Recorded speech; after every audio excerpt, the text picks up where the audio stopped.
क्या ईरान जल्द ही परमाणु शक्ति बन जाएगा? क्या ईरान अमेरिका के नाक के नीचे से परमाणु परीक्षण कर लेगा? क्या ईरान मिडिल ईस्ट में एक नई ताकत बनकर उभरेगा?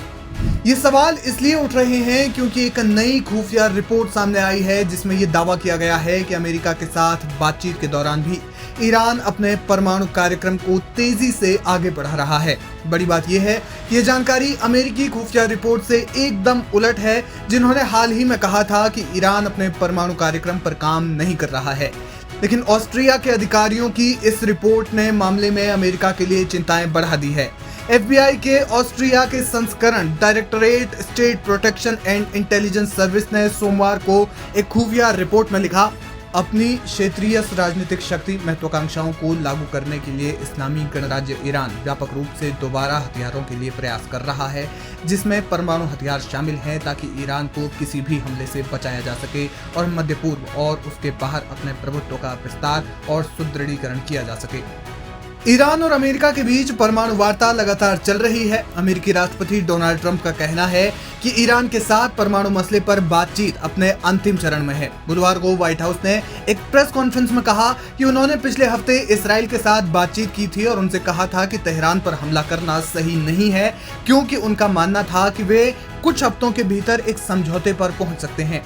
ट्रंप के समझौते के केंद्र में ईरान की योजनाबद्ध तैयारी है, ताकि अमेरिका और न केवल संयुक्त राष्ट्र के निरीक्षकों को ईरान की परमाणु सुविधाओं का दौरा करने की अनुमति दी जा सके, बल्कि यह सुनिश्चित भी किया जा सके कि तेहरान यूरेनियम को उस स्तर तक समृद्ध यानी यूरेनियम एनरिचमेंट नहीं कर रहा है।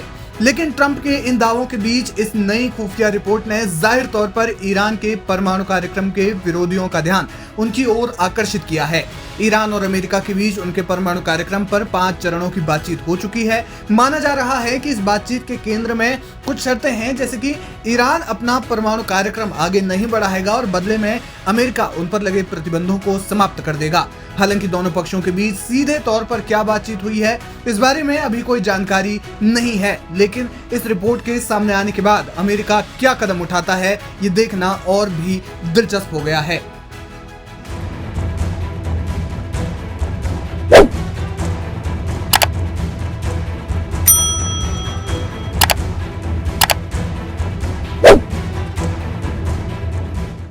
ईरान पर इसराइल के हमले की आशंका के मद्देनजर एक बार फिर मिडिल ईस्ट में जंग के बादल छा सकते हैं।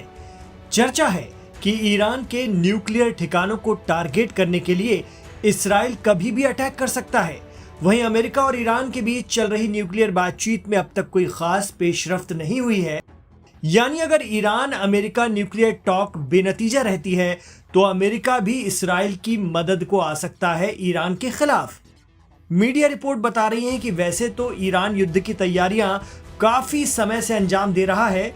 इसमें कोई संदेह नहीं कि अमेरिका और इसराइल के पास भी जबरदस्त टेक्नोलॉजी है, लेकिन यूएस और इसराइल से निपटने के लिए ईरान के पास एक ऐसी चाबी है जिसे लगाते ही दुनिया हिल जाती है, और वो है आबनाए हुर्मुज या हुर्मुज जल डमरू मध्य, जिसे स्ट्रेट ऑफ हुर्मुज के नाम से भी जाना जाता है।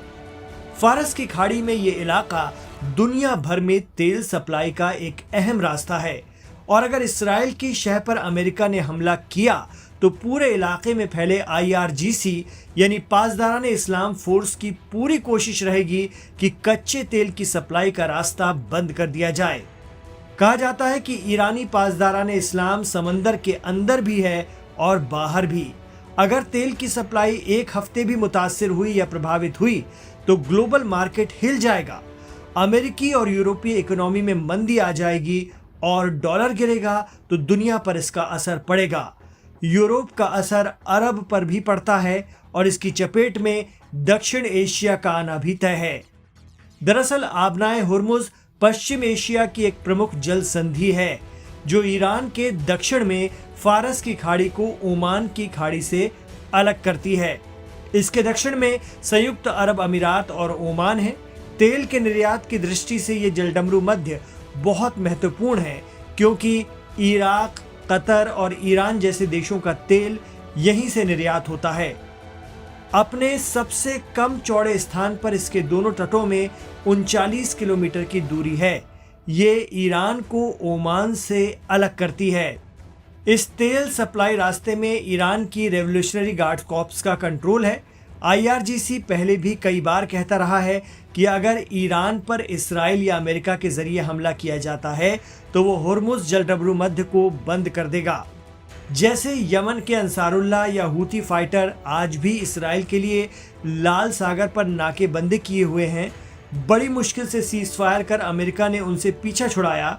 रेड सी की तरह ही फारस की खाड़ी में अगर ईरान ने नाकेबंदी कर दी तो अरब देशों से दुनिया भर में जाने वाले तेल पर असर पड़ेगा। जहाज लंबे रूट से गए तो खर्चा बढ़ेगा, तेल महंगा होगा, तेल के दाम बढ़े या तेल सही से नहीं पहुंचा तो दुनिया हिल जाएगी।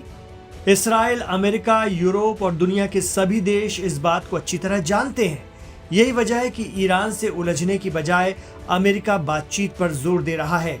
वहीं इसराइल की पूरी कोशिश है कि ये बातचीत मुकम्मल न हो और ईरान को अमेरिका के साथ उलझा दिया जाए। अब देखना होगा बढ़ते तनाव के बीच क्या ईरान अपनी चाबी का इस्तेमाल करेगा या फिर अमेरिका ये नौबत नहीं आने देगा। ये आने वाले दिनों में साफ हो जाएगा।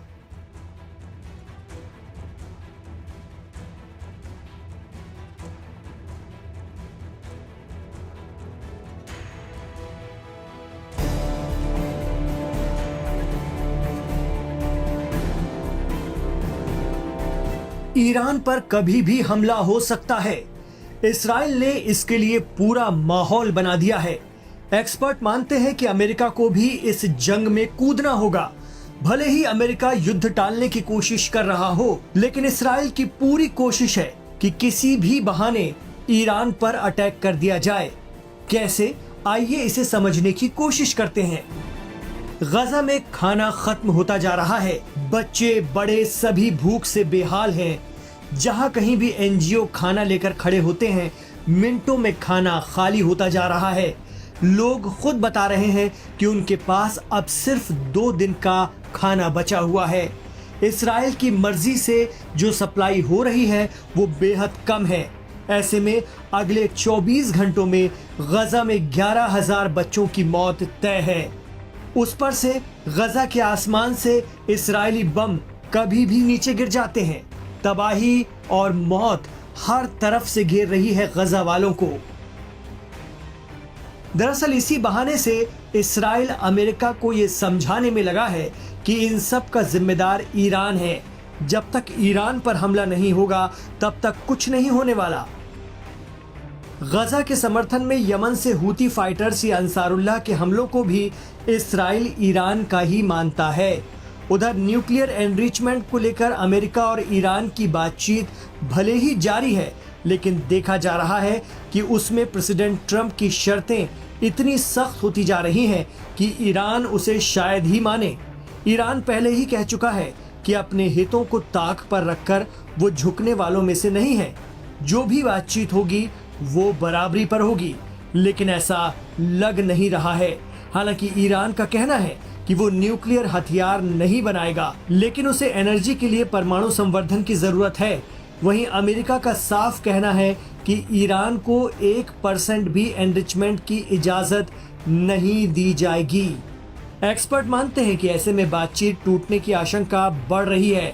पश्चिमी और इस्राएली मीडिया के हवाले से जो खबरें आ रही हैं वो बता रही हैं कि जंग की तैयारी जोर शोर से की जा रही है।